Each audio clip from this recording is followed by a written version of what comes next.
Oke, sebelum kita ke materi, mungkin saya ada satu video yang bisa kita lihat bersama. Mungkin Mas Rizky bisa dibantu dulu.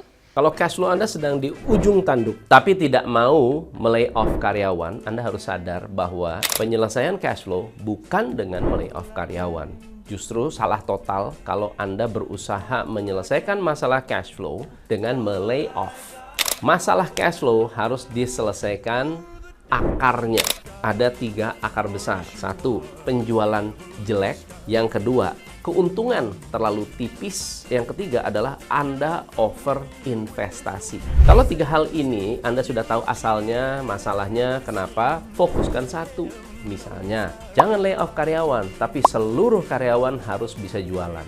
Seluruh karyawan bisa menawarkan produk. Semua karyawan bisa melakukan TikTok Live, IG Live. Dan semua karyawan setiap hari harus membawa prospek. Kalau itu dilakukan, mudah-mudahan masalah cash flow bisa selesai. Oke, sedikit saja videonya. Materi pagi hari ini kita akan membahas soal cash flow, tapi harapannya tidak ada yang bermasalah dengan cash flow-nya ya untuk saat ini. Dan kalaupun belum ada, bukan tidak ada ya, belum ada, semoga apa yang kita bahas hari ini bisa menjadi wacana ke depan supaya bisa lebih berhati-hati lagi dalam keuangan bisnis kita. Oke, apa sih sebenarnya cash flow itu? Arus kas ya Mbak ya, bisa kita bilang dia sebagai laporan keuangan kita gitu, kas masuk, kas keluar, kemudian dari cash flow juga kita bisa melihat kekuatan bisnis kita sebenarnya gitu ya. Kalau saya secara pribadi mengatakan cash flow itu sebenarnya kekuatan kita gitu ya, kekuatan kita sebenarnya. Jadi kekuatan kita sebenarnya bukan pada laporan laba ruginya, tapi sebenarnya pada cash flow-nya gitu. Insya Allah semua udah pada tahu ya, PT Sritex. Lagi rame kemarin, dia lagi pilot, dinyatakan pilot pada Oktober 2024 lalu insya Allah ya. Dan mereka udah tutup beroperasi pada awal Maret kemarin ya kayaknya ya. Kemungkinan besar apa sih yang menjadi masalah? Sudah pasti keuangannya, nah cash flow-nya gitu ya. Jadi PT Sritex ini sampai harus mem-PHK ribuan karyawannya. Hutangnya menumpuk kalau nggak salah sampai 26,2 triliun gitu. Karena dia tidak bisa menyelesaikan kewajibannya untuk pembayaran hutangnya, akhirnya dia harus dinyatakan pilot gitu ya. Nah, harapannya para business owner di sini ketika usaha kita sudah semakin berkembang, hati-hati dalam memilih pendanaan. Gitu, karena kan hutangnya Sritex juga di bank gede ya, belum lagi ke suppliernya juga gitu ya, juga gede. Akhirnya dia dinyatakan tidak bisa menyelesaikan kewajibannya. Nah kemudian apa PT Sritex ini sebenarnya tidak bisa membayar, mereka punya aset. Nah tapi lagi-lagi yang namanya aset tidak selalu langsung menghasilkan uang untuk membayar hutang gitu.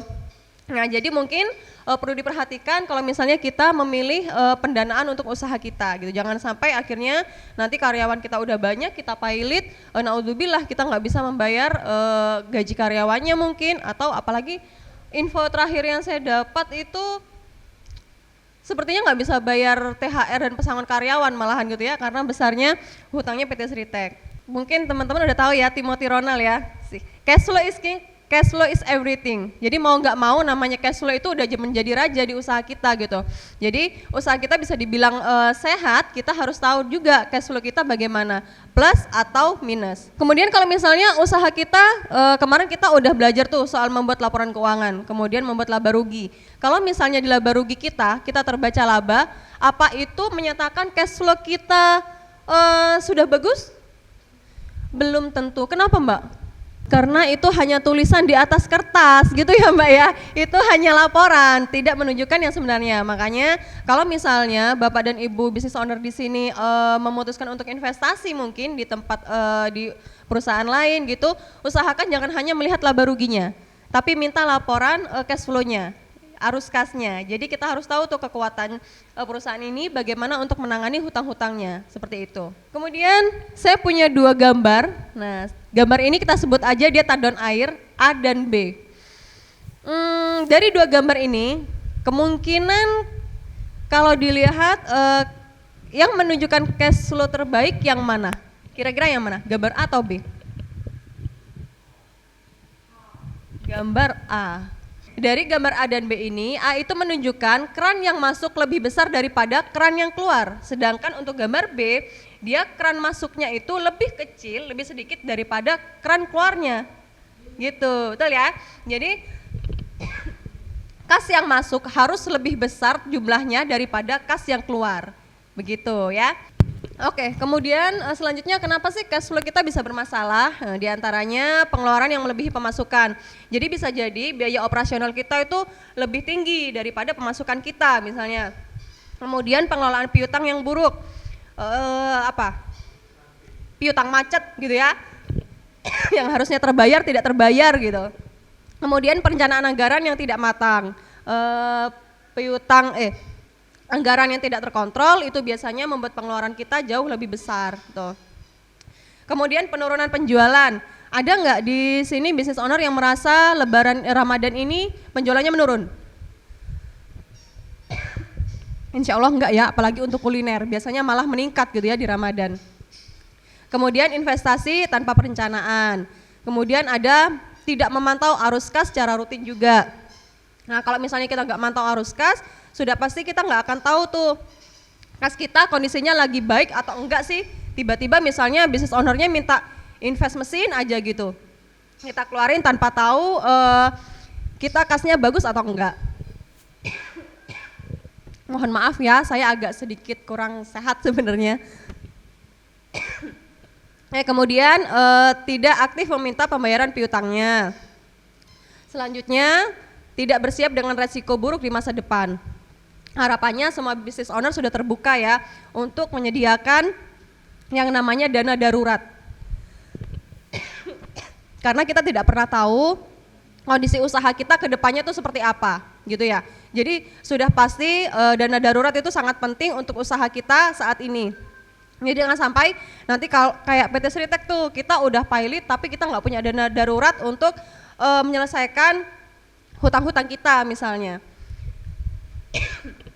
Kemudian biaya overhead yang mahal. Jadi ini biasanya biaya di luar biaya produksi-produksi yang kita keluarkan yang lebih besar gitu. Terus yang terakhir adalah tidak memiliki pencatatan keuangan secara real time. Jadi kemungkinan di sini sudah banyak yang memiliki accounting sendiri ya atau finance sendiri ya. Jadi sudah ada yang mengerjakan, kita tinggal berusaha untuk bisa memantaunya. Kemudian di sini cash flow itu dibagi menjadi 3, kas dari aktivitas operasionalnya, dari investasinya, kemudian dari pendanaannya. Nah ini nanti menjadi acuan untuk kita mengerjakan soal kita hari ini. Nih, kemudian kita bisa lihat dari mana cash flow kita di laporan arus kas. Jadi nanti pergerakan uang masuk dan keluar itu kita bisa lihatnya di arus kasnya, kemudian dari arus kas itu kita bisa melihat likuiditas kita. Kemampuan kita, aset-aset kita, seberapa besar sih untuk bisa dicairkan menjadi uang untuk membayar hutang-hutang kita misalnya, terutama hutang jangka pendeknya. Kemudian untuk melihat kesehatan keuangan kita bagaimana gitu. Dan yang terakhir membuat keputusan investasi. Nah, di sini ada beberapa langkah-langkah untuk menyusun laporan arus kasnya, sudah pasti datanya.